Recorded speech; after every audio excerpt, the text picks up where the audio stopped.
What's going on, guys? On this episode of Fan Film Friday, I'm checking out The Keeper's Diary by Residents of Evil. If you're not familiar, they have an awesome channel dedicated to all things Resident Evil, so head on over and check them out.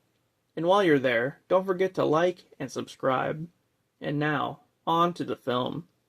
It opens up in the Arklay Mountains in July of 1998. The S.T.A.R.S Alpha team has been sent in to investigate the disappearance of Bravo team, and they end up inside of a mansion. We find Jill Valentine, one of the Alpha team members, exploring a dimly lit hall. She enters a room where she finds a corpse on the floor next to a typewriter with a typed message sitting inside. The message says, "Itchy, tasty." In addition to that, there's a note presumably written by the body on the floor, who is apparently titled The Keeper.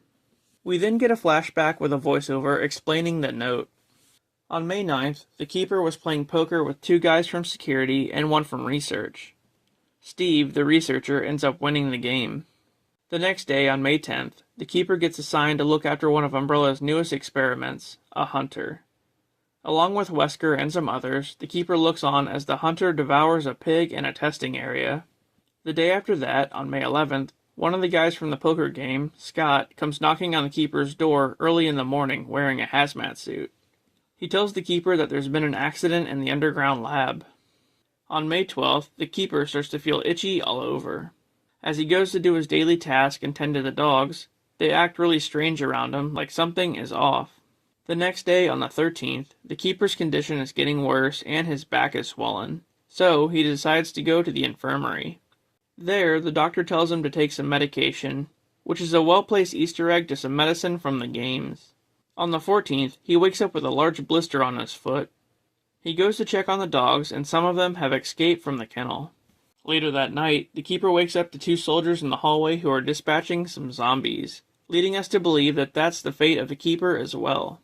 After that, the Keeper starts to write the note we're seeing played out, which he's writing to a woman named Nancy. 2 days later, on May 16th, the Keeper explains that someone tried to leave the mansion and was basically shot on sight. Also, that he's getting much worse as the days progress. As he scratches one of his wounds, a chunk of rotten flesh just falls off. Then, as hunger starts to set in, the Keeper goes back to the kennel where he devours one of the dogs. Following that, Scott comes to check on the Keeper, but he's too far gone and he suddenly attacks him. We then jump back to present time with Jill in the Keeper's room. Scott emerges from the closet, but she puts him down and then leaves the room. The end. Wow, this one was truly great. We've actually been waiting on this one to be released for quite a while, and it was well worth it. The amount of time and effort put into this one was really shown. The story of The Keeper's Diary is well known within the Resident Evil community, so a film based off of that was a great idea. Not only that, but Charlie Kraslovsky, who played Chris in the original Resident Evil game, played the Keeper. So, that's awesome too. Well guys, that was The Keeper's Diary. Head on over to Residents of Evil's YouTube page and check it out.